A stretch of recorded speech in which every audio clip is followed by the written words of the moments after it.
Good afternoon. It is the last weekend of November, the 26th of November 2022. Thank you for joining us here on KBC Lunchtime News. I am Nissie, Imano, and Lucy Moora is our sign language interpreter this afternoon. Now, Interior Cabinet Secretary Professor Kithure Kindiki has pledged to continue embracing a multi-agency approach in dealing with crime in the country and safeguarding the security of all citizens. Speaking during his tour at Kanyonyo Boda Patrol Training College, Kindiki said this approach will ensure fast response to any security concerns in the country. Speaking during his tour at Kanyonyo Boda Patrol Training College, Interior Cabinet Secretary Professor Kithure Kindiki said the ministry will continue embracing a multi-agency approach in dealing with crime across the country.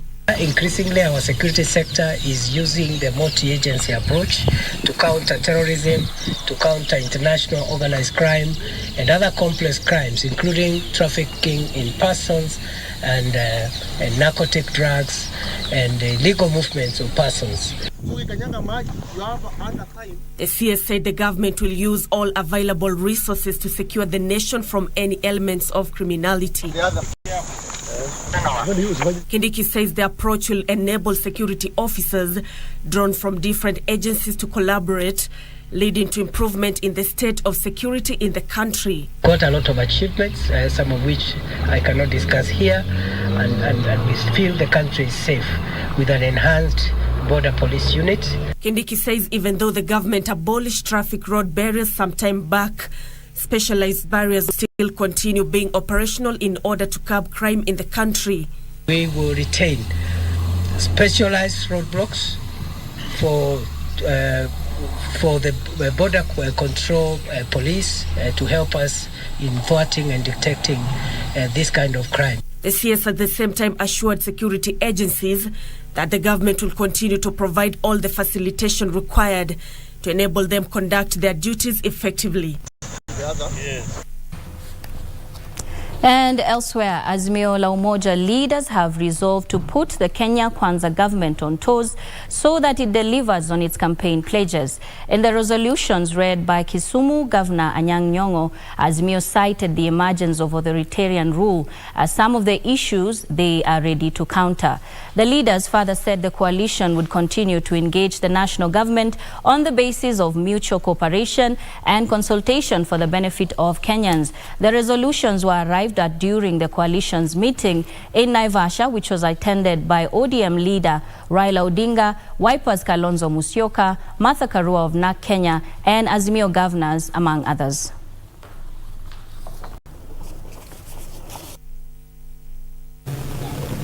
We conducted a thorough analysis of the state of our economy, politics, and human security, and noted that the people of Kenya are facing times with no immediate end in sight. We will continue to champion the causes of the people of Kenya and demonstrate our commitment to safeguarding the Constitution, democracy, and the rule of law. We commit to our constitutional mandate of serving the people in our respective counties. In pursuit thereof, we shall engage the national government based on mutual consultation and cooperation for the benefit of our people within the framework of the principles of the two governments being distinct and interdependent. We shall not allow the re-establishment of authoritarian rule and the violations of human rights. We shall not allow it to be taken back to the dark days of oppression and dictatorship ever again in Kenya. We shall robustly confront and oppose all dangerous policies and practices of the Kenya Kwanza regime.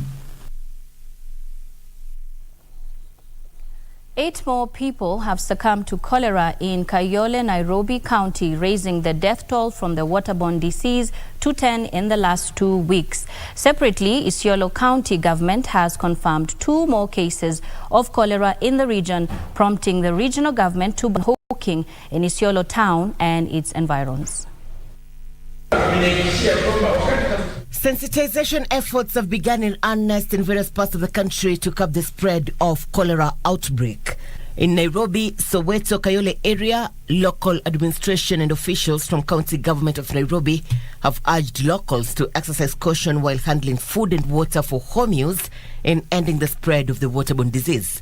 Wananchi tumekubaliana hii chakula inauzwa kwa barabara, wawache kuiuza mpaka mambo ikuwe mzuri. According to health officials in Kayole, at least 60 people have been treated from the disease in the last few weeks and another 10 people have succumbed to the disease. Sisi tufanye kazi yetu kama daktari, kazi itakuwa rahisi. Tumalize kolera, maisha turudi ya kawaida. While in a meeting with landlords in Kayole, the area leaders committed to ensure improved hygiene in the locality. Residents in Kayole want trenches unblocked to avert possible mix of tap water with sewer dirt. Mimi kila kitu ningeomba tu serikali irudishe kazi kwa vijana, maana kazi kwa vijana imekuwa ikituondolea uchafu kwa mashimo huko nje, kwa mitaro. Sasa mitaro zimejaa. Kuna wengine wamefunga sewer lines kwa kupitia kwa ile ujenzi wamefanya. Kwa hivyo pia kama serikali itapitia hapo na ikuambie urekebishe, tafadhali ninakuomba wewe kama landlord ufanye nini? Uweze kushirikiana na serikali tuweze kurekebisha hapa, ndio kila kitu fanye nini? Iweze kwenda sawa sawa. In Isiolo, the County Department of Health Services has banned the hawking of food in Isiolo town and its environs indefinitely following the confirmation of 2 cases of cholera disease in the area. The county deputy governor James Lowassa, who also doubles up as the county executive committee member in charge of health services, says the ban aims at protecting locals from being sold food below the required health standards. Sasa wakati wa mvua ni rahisi sana kupata magonjwa. Na pia tumefunga vibanda ambavyo vimeuza chakula hapo kwa streets. Iwe ni wale wanauza mutura, wanauza samosa, mayai. Kwa sasa hiyo yote tumefunga kwa sababu ni hatari kwa watu wetu ambao wako ndani ya town. Irene Mchuma Udim, The Lunchtime News. And the government has committed to involve women in matters climate change as part of COP27 resolution. Speaking during the annual Women Rights Convention at KICC, Cabinet Secretary for Water and Sanitation Alice Wahome noted that as part of climate mitigation measures, the government is pushing for more tree planting exercises across the country. The CS also called for more stakeholders to come on board. During the one-day annual Women Rights Convention conference at the Kenyatta International Convention Center, women drawn from various parts of the country lamented over marginalization and lack of inclusivity that has been made worse by the adverse effects of climate change. Mama lazima wahusishwe katika maamuzi yoyote yale yatafanywa katika nchi na hata hizo counties.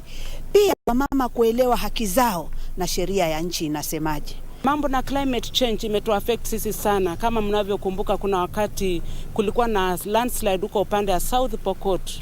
The women say inclusivity will enable them take active roles in the adoption and mitigation measures in combating the harsh climatic conditions. They also called for more sensitization on issues pertaining climate change at the grassroots level.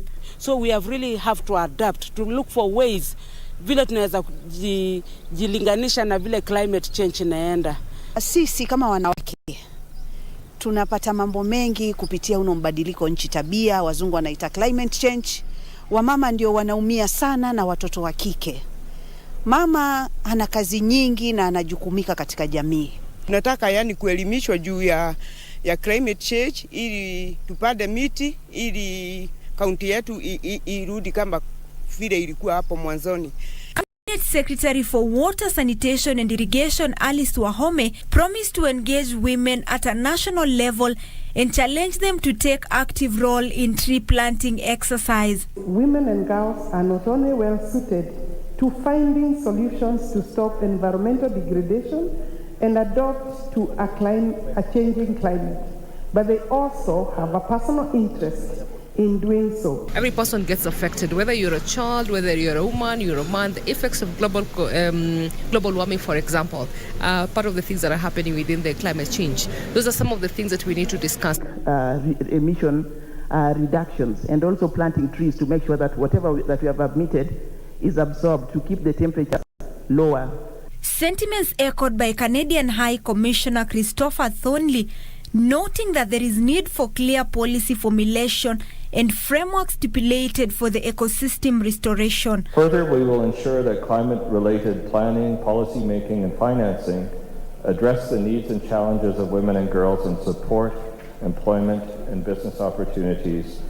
As part of climate change mitigation, Nairobi South Member of County Assembly Waithira Shege promised to table a motion to pass a bill that will address concrete climate change that includes the penalization of environment pollutant offenders. We have already done a law on the same, and moving forward we'll now be debating that motion. We must make sure that we use our diversity within the women movement so that women have a say in the decision-making table. Even if you're living in an informal settlement, the first thing you must ask yourself is, how do I ensure where I'm living, at least there is a tree? Opicho Chemtai for Lunchtime News. Moving on, Thika Water and Sewerage Company, Thiwasco, has kicked off a 11 billion shillings infrastructural project that aims to meet Thika's consumer water demand for the next 20 years. The project, which is being funded by Danida Sustainable Infrastructure Finance, is currently at the design stage. When completed, it will increase the water supply to about 65 million litres per day against the current supply of 39 million litres per day. This was revealed on Thursday during a visit of DSIF Vice President Tina Kola-Up Hansen, who acknowledged that the project has now reached a very important milestone. Speaking during the visit, the Wasco Managing Director, Engineer Moses Kinya, said that the project will involve the construction of 2 10-meter high dams and 3 more sewerage plants at Pilot, Nanga and Kilimambogo. 65 million liters of water. That way we'll be able to cover 24/7. But now our production is only 39,000 million or 39 million liters of water per day. I think we've reached now a very important milestone where we are entering the design and the tender phase. And I'm also happy now to welcome the consultancy team, COE, to be part of this team. I think this is a really good project where we can really benefit from working together to build on the capacity and the know-how here in Kenya. Elsewhere, private school owners are urging the government to initiate frameworks and strategies to tighten up the gaps which have surfaced in the implementation of the competency-based curriculum. Speaking at Westway School in Nakuru, the stakeholders say retention of what is good and improvement of what is causing concern should be used as a model by the Education Task Force, which was appointed by the President on the 30th of September to reform the education sector.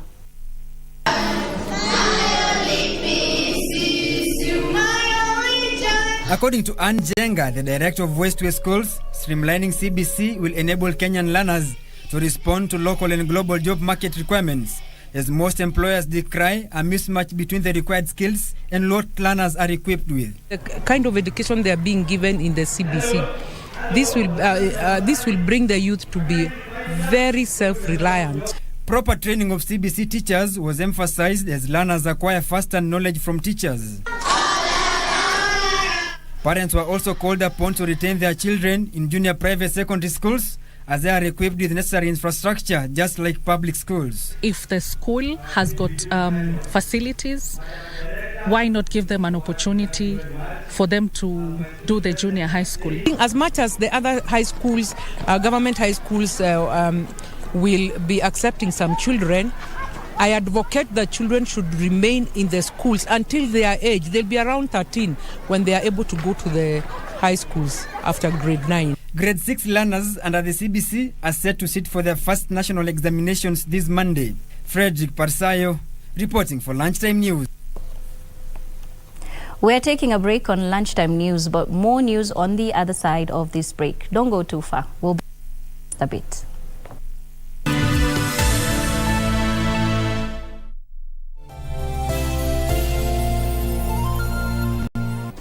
Do you have a news story to share with KBC? Get in touch swiftly on email news@kbc.co.ke or call 0723 892 654 or 0734 780 124. Make transactions anywhere in the world with the NCBA Visa card and stand a chance to win big. Join the FIFA World Cup 2022 when you win an all-expenses-paid trip for you and your +1 to watch 2 games. Or win exciting weekly prizes that will make your FIFA viewing experience super duper. All it takes is a swipe or a tap to pay 2,000 Kenya shillings or more with your NCBA Visa debit or credit card.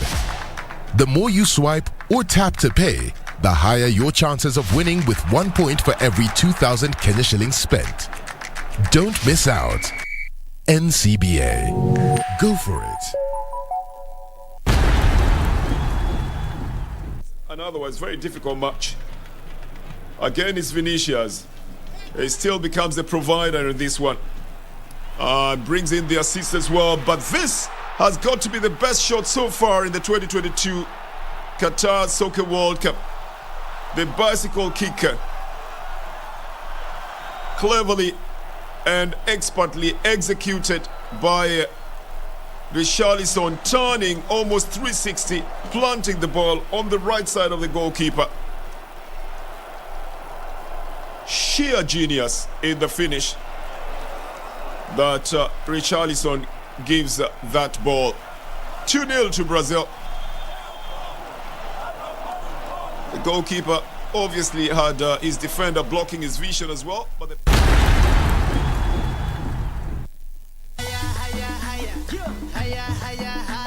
Hayawi huwa kinyang'anyiro cha kombe la dunia nchini Qatar changoananga Novemba 20 hadi Disemba 18, huku timu 32 zikiwania taji. KBC Channel 1 inakupa fursa ya kutizama mbashara kipute hicho kutoka Qatar nyumbani kwako.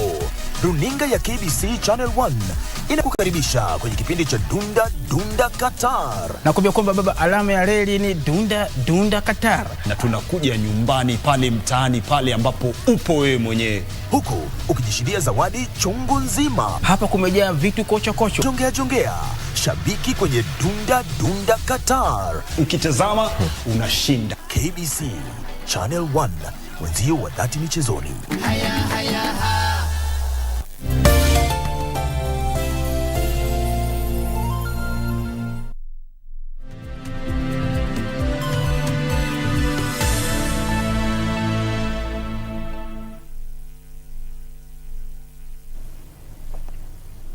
Welcome back. Thank you for staying with us. Now moving on, Prime Cabinet Secretary Musalia Mudavadi has urged counties to use their unique heritage to boost their revenue base and economy. Mudavadi, who was speaking during the ongoing Lamu Cultural Festival, lauded the county government for sustaining the Cultural Week for years that doubles as a tourism attraction.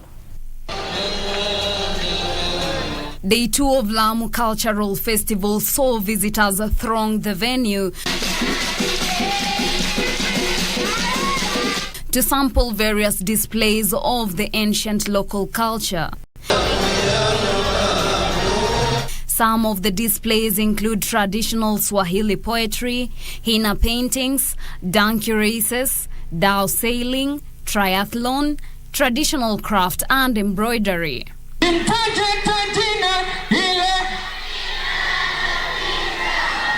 Prime Cabinet Secretary Musalia Mudavadi was the chief guest on this day, hailing the Lamu County government for reviving the annual mega cultural festival, terming it a major economical game changer. Just requesting you, the people of Lamu, the people of all these countries, keep your eye on the ball, because peace is going to be the catalyst for investment.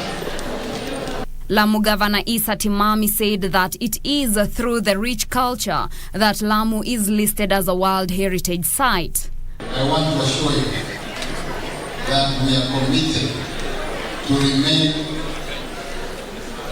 on UNESCO's World Heritage List. The cultural festival portrays the very strong culture of ancient Lamu, which is a strong component in tourism.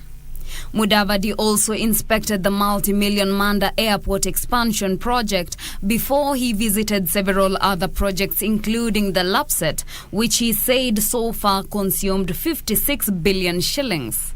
Reporting for Lunchtime News, I am Teresa Mutai. And police in Siaya have arrested a man who allegedly murdered his girlfriend at Rabango Estate following a disagreement on Thursday night. The deceased body has since been moved to Siaya County Hospital mortuary awaiting postmortem examination. A dark cloud hangs in Siaya County as the family of 22-year-old student from the Siaya Institute of Technology tries to come to terms with the sudden demise of their daughter.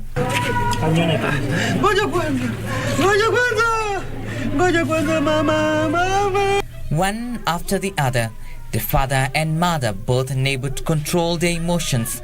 Not even the comforting by their close relatives could calm them as they viewed the body of their kin at Siaya County Referral Hospital mortuary. While hailing praises and tears rolling, possibly the only way they could illustrate their profound memories shared with their daughter.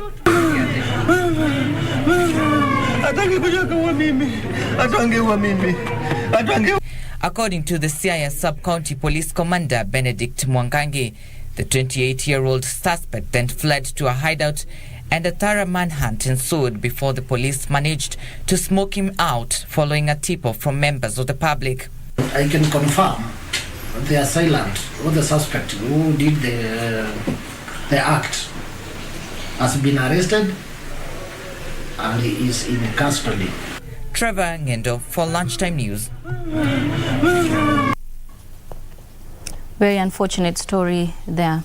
Moving on, 2,000 litres of illicit brew have been nabbed and 2 suspects arrested following a crackdown at Mororo area in Bangali, Tana River County. Bangali Sub-County Police Commander Joseph Katuku has decried an increase in crime such as money laundering and drug trafficking in the area.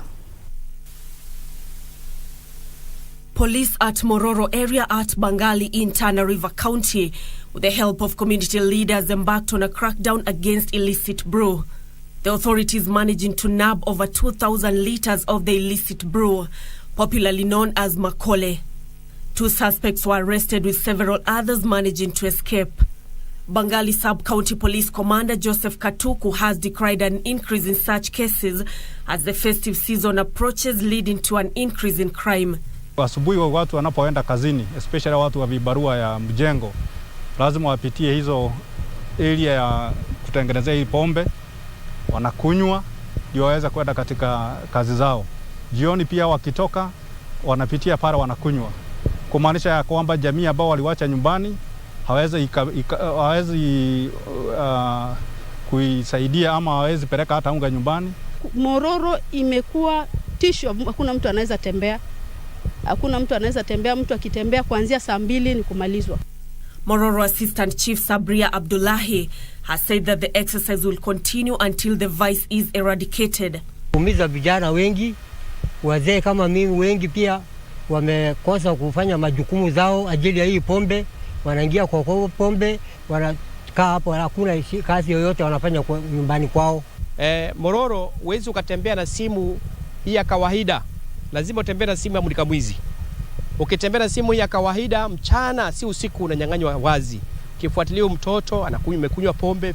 Hatutakoma, tutaendelea mpaka tuone ya kwamba hii changamoto ambayo tuko nayo ya kutengeneza hii pombe haramu imefika kikomo. Nancy Okware, Lunchtime News. Elsewhere, the Boda Association of Kenya has announced a country-wide crackdown on rogue riders participating or abating crime. Speaking in Kitengela during a security meeting, the association chairperson Kevin Mubadi noted that there is an upsurge of criminal activities involving riders, saying they're engaging with the security organs to ensure they root out criminals from this sector. Following cases of mugging, robbery, looting and burglary being reported countrywide, where criminals are said to use motorcycle as their getaway means, the Boda Association of Kenya has now embarked on a countrywide crackdown of rogue Boda operators. Speaking in Kitengela during a security meeting, the association chairman Kevin Mubadi said that they will commence the registration of all riders and their regions, the designated stages recorded and their motorcycle given special numbers for easy identification. We have also rolled out registration of all the Boda riders, and all of these people, they have accepted to be registered. Who are you that don't want to be registered? So if you are not going to be registered, you are going to be chased out of this sector. He further said suspicious cases that may emerge from the exercise will be forwarded to the security apparatus for action. We are giving them warning, and we are giving authority to all our Boda riders to make sure in their territory, if they see anybody suspicious, they should arrest that person and take him to the police station, so that we can work together with the security agencies across the country to sanitize and remove all the bad elements in our sector. Kitengela OCS David Oleshani said those found guilty of having been involved in any form of crime will face the full force of the law. Pikipiki zingine ziko na rangi karibu 3. Hizi mataa sijui na blingi na kaaje. So tunataka tutalainisha kuanzia kwa pikipiki mpaka kwa binadamu. And in Embu, transport in 8 primary and 3 secondary schools in Mbeere North has been cut off completely, even as the country prepares for the national exams on Monday. Karema Bridge in Mbeere North, which serves the schools, collapsed 2 months ago and is yet to be repaired. The Kenya Rural Roads Authority has been urged to act swiftly in the provision of the materials necessary for the repairs. Speaking at a principals meeting in Mbeere North, the area sub-county director of education, Joseph Ngojo, cautioned that the situation would worsen following the heavy rains being experienced in the semi-arid area, adding that the alternative route that is long may be impassable. As we are talking now, even as we start the exams on Monday with the KCPE, we are not very sure of what to do. You know, the alternative route is very long. It requires a lot of fuel. And with the ongoing heavy rains, the roads, the other alternative might also be it might not be very effective. The area member of parliament, Geoffrey Kirenga, was in attendance, attributed the delay in repairing the bridge to political interference. Kirenga, who visited the bridge after the collapse, noted that he had coordinated the different offices concerned and materials required had been sourced, only for all bolts to be stolen from the government yard in Embu. We want to ask the police to really work and do a serious investigation on how both and pins were stolen from a government yard. Ruku further appealed to the Ministry of Interior to provide a helicopter to transport the examination materials on Monday. We need to involve all the government ministries, arms, to ensure these schools which are served by this bridge are going to do the exams without any problem. And in Narok, Governor Patrick Ole Ntutu has assured graduate teachers of employment by the Kenya Kwanza government. Speaking during the graduation ceremony for 291 teachers at the Narok Teachers College, Ntutu said the government intends to employ 30,000 teachers in the next 3 years. Narok County is said to have a shortage of 1,247 teachers in secondary school and 1,299 teachers in primary schools.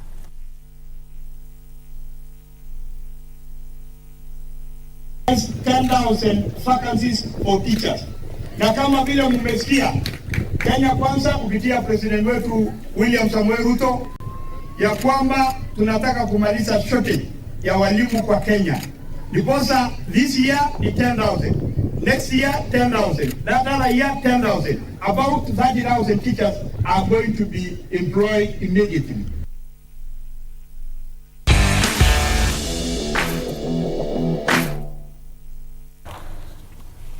All right, let's take a look at sports. England failed to secure an early qualification to the last 16 of the FIFA World Cup in Qatar after playing to a barren draw with USA last night. The action continues today with 4 matches on card, with France facing Denmark in a match that will be televised live on KBC Channel 1 at 7 p.m. Also remember to catch all the action live on all KBC radio stations. World Cup Eco KBC. USA failed to leapfrog England to the top of Group B after their goalless draw with the Three Lions. And the first real test for Turner. From Raheem Sterling. This ball from Luke Shaw is rattled into him and he just drops it off first time to Mason. At Education City Stadium, Group C leaders Saudi Arabia could qualify to the last 16 for the first time since 1994 if they beat Poland. In the other Group C match, Argentina could be eliminated at the group stage for the first time since 2002 if they lose to Mexico in tonight's encounter. At Stadium 974, Denmark will be aiming to beat defending champions France for the 3rd consecutive time when the two clash in the second Group D match. Neymar took a little flick off. In other news, Neymar Jr. has been ruled out of Brazil's next 2 matches after sustaining ligament damage in his right ankle in their match against Serbia on Thursday.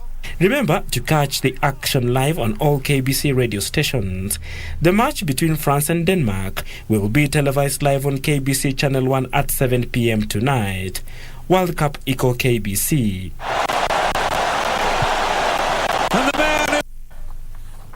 And on that very high note, we come to the end of KBC Lunchtime News. France versus Denmark. World Cup Eco KBC. I am Nissie. Imano. Lucy Maura has been our sign language interpreter. Thank you for joining us. Good afternoon.